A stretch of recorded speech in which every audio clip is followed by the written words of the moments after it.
السلام علیکم ناظرین، جناب رسول اللہ صلی اللہ علیہ وسلم جامع الجہاد، جامع الصفات اور جامع الحسنات ہستی ہیں۔ عالمی انسانیت میں آپ کی کوئی نظیر نہیں۔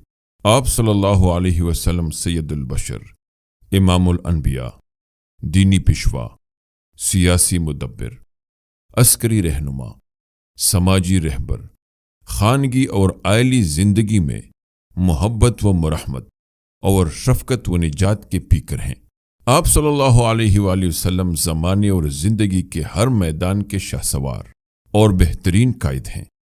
آپ صلی اللہ علیہ وسلم کی ذاتی زندگی، لوگوں کے ساتھ آپ کا رویہ، آپ کی دعوت کی عالم عرب پر اثر انگیزی اور قبولیت، عرض یہ کہ آپ کی مبارک زندگی کے یہ سب امور پوری تفصیل کے ساتھ انسانی بساط کے بلند ترین معیار کے مطابق محفوظ ہیں۔ سب سے پہلے نبی کریم صلی اللہ علیہ وآلہ وسلم کا تشریعی مقام و مرتبہ سمجھنا ضروری ہے۔ آپ صلی اللہ علیہ وسلم کی شخصیت، اقوال و افعال، سیرت و کردار دین کا جز ہیں، کیونکہ اللہ تعالیٰ نے قرآن مجید میں فرمایا ہے وَمَا يُنْتِقُ عَنِ الْهَوَىٰ إِنْ هُوَ إِلَّا وَحْيٌ يُوحَىٰ، وہ اپنی خواہش نفس سے نہیں بولتے، یہ تو ایک وحی ہے جو ان پر نازل کی جاتی ہے۔ اللہ تعالیٰ نے آپ پر دین نازل ہی نہیں کیا بلکہ آپ کو دین کا شارح بھی قرار دیا۔ ارشاد باری تعالیٰ ہے وَأَنزَلْنَا إِلَيْكَ الذِّكْرَ لِتُبَيِّنَ لِلنَّاسِ مَا نُزِلَ إِلَيْهِمْ وَلَعَلَّهُمْ يَتَفَكَّرُونَ، اور ہم نے یہ ذکر یعنی قرآن آپ پر نازل کیا ہے تاکہ آپ لوگوں کے سامنے اس تعلیم کی تشریح و توضیح کرتے جائیں جو ان کے لیے اتاری گئی ہیں، شاید وہ غور و فکر کریں۔ اللہ تعالیٰ نے نبی اکرم صلی اللہ علیہ وسلم کی اطاعت کو اپنی اطاعت قرار دیا اور آپ صلی اللہ علیہ وسلم کے فرامین کو دین حنیف کا مستقل ماخذ قرار دیا۔ اس حیثیت سے آپ صلی اللہ علیہ وسلم شارع بھی ہیں۔ اللہ تعالیٰ نے زندگی کے ہر معاملے اور الجھن میں آپ صلی اللہ علیہ وسلم کے اسوہ حسنہ کو اپنانے کی تاکید فرمائی ہے۔ اللہ تعالیٰ فرماتے ہیں لَقَدْ كَانَ لَكُمْ فِي رَسُولِ اللَّهِ أُسْوَةٌ حَسَنَةٌ، در حقیقت تم لوگوں کے لیے اللہ کے رسول صلی اللہ علیہ وسلم میں ایک بہترین نمونہ عمل ہے۔ آن حضرت صلی اللہ علیہ وسلم کی سیرت کو جاننا اس لیے بھی ضروری ہے کہ ایک مسلمان پر اپنے نبی صلی اللہ علیہ وسلم کی محبت، احترام اور اتباع لازم ہے، بلکہ یہ ایمان کی شرط لازم ہے۔ محبت و احترام کا تقاضا ہے کہ نبی اکرم صلی اللہ علیہ وسلم کی سیرت و کردار کی مکمل آگاہی حاصل کی جائے۔ آپ صلی اللہ علیہ وسلم کی سیرت کو جاننا اس لیے بھی ضروری ہے کہ آپ صلی اللہ علیہ وسلم حکم ربانی کے مطابق اسلامی نہج پر افراد، معاشرہ اور حکومت قائم کرنے والے عظیم پیغمبر تھے۔ آپ کا طرز انقلاب دنیا کے لیے ایک بے مثل تجربے کی حیثیت رکھتا ہے۔ اس تربیت و تزکیہ کے نتیجے میں ایک امت منصع شہود پر آئی جس کے متعلق اللہ تعالیٰ کا فرمان ہے کنتم خیر امت اخرجت للناس تأمرون بالمعروف وتنہون عن المنکر وتؤمنون باللہ۔ اب دنیا میں وہ بہترین گروہ تم ہو جسے انسانوں کی ہدایت و اصلاح کے لیے میدان میں لایا گیا ہے۔ تم نیکی کا حکم دیتے ہو، بدی سے روکتے ہو اور اللہ پر ایمان رکھتے ہو۔ آپ صلی اللہ علیہ وسلم کے 23 سالہ عظیم جدوجہد اور کاوش کے نتیجے میں اللہ نے آپ کو کامیابی عطا فرمائی اور آپ صلی اللہ علیہ وسلم کا مشن مکمل ہو گیا۔ اس اتنی جاگسل کشمکش کے دوران انتہائی اثار کا مظاہرہ فرمایا اور کوئی صلہ و معاوضہ نہ لیا۔ آپ صلی اللہ علیہ وسلم کا اصول تھا وَمَا أَسْأَلُكُمْ عَلَيْهِ مِنْ أَجْرٍ إِنْ أَجْرِيَ إِلَّا عَلَى رَبِّ الْعَالَمِينَ، اور میں تم سے اس پر کسی اجرت کا سوال نہیں کرتا، میرا ثواب تو بس رب العالمین ہی کے ذمہ ہے۔ نبوت ملنے سے قبل آپ صلی اللہ علیہ وسلم بہت کامیاب تاجر تھے۔ آپ صلی اللہ علیہ وسلم نے اپنا پورا سرمایہ اپنے مشن پر لگا دیا۔ جب کامیابی کا دور آیا تب بھی آپ نے فکر و فاقہ اور سادگی ہی سے گزر بسر کی۔ ازواج مطہرات صلی اللہ علیہ وسلم نے کچھ مزید کا مطالبہ کیا مگر رد کر دیا گیا۔ آپ صلی اللہ علیہ وسلم نے گھر میں کوئی بچہ ہوا مال نہ رکھا، کوئی دربان، کوئی خادم نہ تھے، سواری نہ تھی، نہ گھر میں سامان آرائش تھا۔ دنیا سے رخصت ہوتے وقت آپ کے گھر میں صرف چند ہتھیار پائے گئے۔ سیاسی لحاظ سے اگر دیکھا جائے تو نبی پاک صلی اللہ علیہ وسلم نے ہمیشہ خدا کے احکام نافذ کیے، خود احکام شریعت کے پابند رہے۔ آپ صلی اللہ علیہ وسلم نے کبھی کسی کو اپنا حکم بطور انسان ماننے پر مجبور نہ کیا۔ یہود و منافقین کے نت نئے سازشوں کے باوجود کسی کو نظر بند نہ کیا، کسی کے کمر کو تازیانوں سے نہیں ادھیڑا، لوگوں کو تنقید کا حق دیا، اختلاف کرنے کی آزادی دی، ان سے مشورے کیے، پھر ان کے مشورے قبول فرمائے۔ سماجی لحاظ سے بھی ہمیشہ اپنے لیے مساوات پسند فرمائی، مجلس میں سب کے برابر بیٹھتے، اپنے لیے کسی کو کڑا ہونے کی اجازت نہ دی، رہن سہن، لباس، وضع و قطع کسی میں امتیاز نہ فرمایا۔ خندق کی کھدائی ہو یا مسجد کی تعمیر، غرض ہر جگہ ہر موقع پر لوگوں کے ساتھ مل کر کام کیا۔ قرض خواہوں کو اپنے سے تقاضا کرنے کا بھی حق دیا، اپنے آپ کو مجلس عام میں انتقام کے لیے پیش کر دیا، نہ قانونی طور پر اپنے آپ کو دوسروں سے برتر سمجھا اور نہ سماجی طور پر کبھی امتیاز برتا۔ کیا اس بے لوث اور پرخلوص اثار کا مظاہرہ نبی صلی اللہ علیہ وسلم کے ذات کے علاوہ کہیں اور مل سکتا ہے؟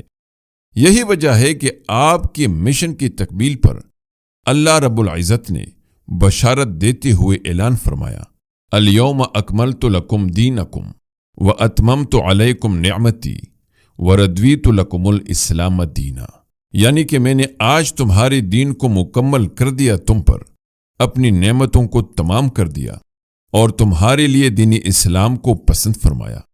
اللہ تعالیٰ نے انسان پر بے شمار احسانات کیے ہیں، ان انگنت انعامات سے اسے نوازا ہے، مگر اللہ تعالیٰ نے ان نعمتوں کا اپنے بندے پر احسان نہیں رکھا۔ اگر اس نے اپنے بندوں پر اپنی کسی نعمت کو جتلایا ہے تو وہ یہی نبی آخر زمان صلی اللہ علیہ وسلم کی بعثت ہے۔ ارشاد ہوتا ہے، لقد من اللہ علی المؤمنین اذ بعث فیہم رسول من انفسہم یتلو علیہم آیاتہ ویزکیہم ویعلمہم الکتاب والحکمت وَإِن كَانُوا مِن قَبْلُ لَفِي ضَلَالٍ مُبِينٍ۔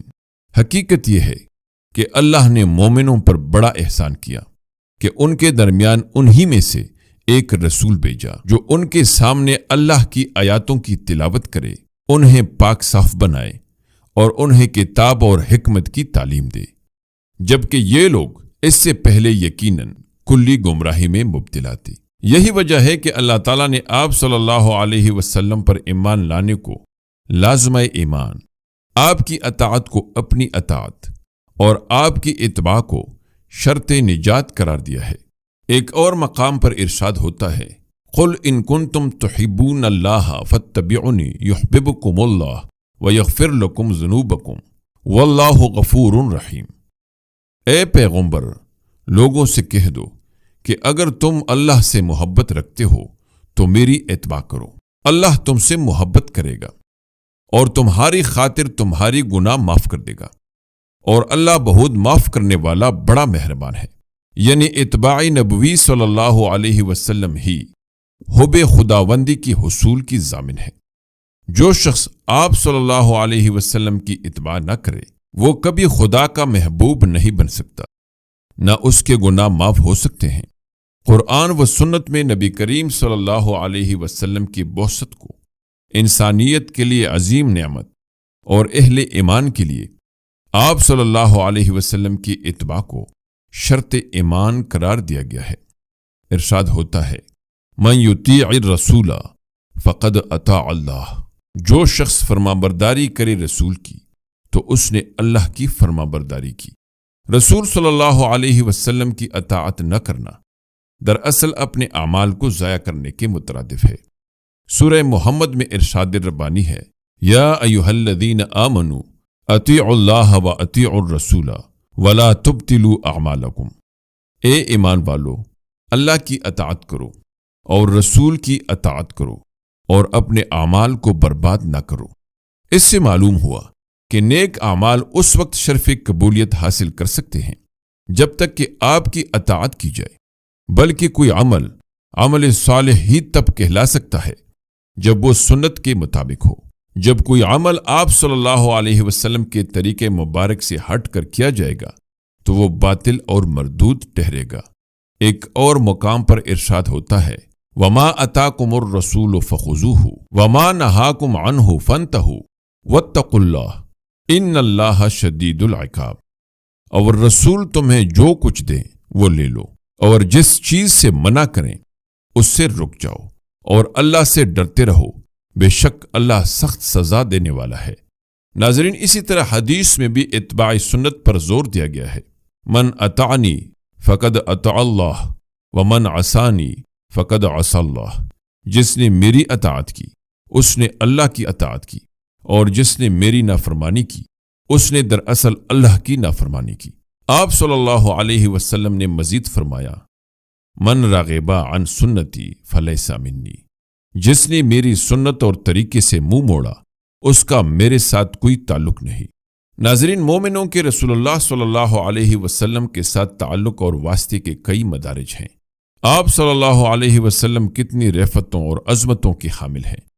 آپ صلی اللہ علیہ وسلم کے فضائل اسوہ حسنہ اور خلق عظیم سے واقفیت ہونا، آپ صلی اللہ علیہ وسلم کی سنت، طریقہ، آپ صلی اللہ علیہ وسلم کے ارشادات و فرامین، آپ صلی اللہ علیہ وسلم کا مقام و مرتبہ، آپ صلی اللہ علیہ وسلم کا زہد و تقوی، عفو و درگزر، عزم و استقلال، صبر و حوصلہ، اثار و شرافت، گویا آپ صلی اللہ علیہ وسلم کی سیرت کی معرفت حاصل کرنا لازمی ہے، کیونکہ جب تک نبی کریم صلی اللہ علیہ وسلم کی معرفت نہ ہو، آپ صلی اللہ علیہ وسلم کا احترام اور عظمت دل میں جاگزیں ہو ہی نہیں سکتی۔ لہٰذا سیرت طیبہ کے ہر لمحے کا مطالعہ کرنا اور اس سے واقفیت بہم پہنچانا ایک مسلمان کا فرض اولین ہے، کیونکہ یہ آپ صلی اللہ علیہ وسلم پر ایمان لانے کا پہلا زینہ ہے۔ ناظرین، امید ہے کہ اس ویڈیو کو دیکھ کر آپ کو سیرت طیبہ کے مطالعے کی اہمیت کا اندازہ ضرور ہوا ہوگا، اور آپ اس کی اہمیت کو سمجھ چکے ہوں گے، اور آپ کی دینی علم میں کافی حد تک اضافہ ہوا ہوگا، اور آپ جان گئے ہوں گے کہ کیوں سیرت طیبہ کے ہر لمحے کا مطالعہ کرنا ایک مسلمان کا فرض اولین ہے۔ اگر آپ کو اس ویڈیو سے فائدہ پہنچا ہے تو اس کو لائک کیجئے، شیئر کیجئے، اور ہمارے اس چینل کو بھی سبسکرائب کیجئے۔ ملتے ہیں اس سیریز کے اگلی ویڈیو میں، تب تک کے لیے اللہ حافظ۔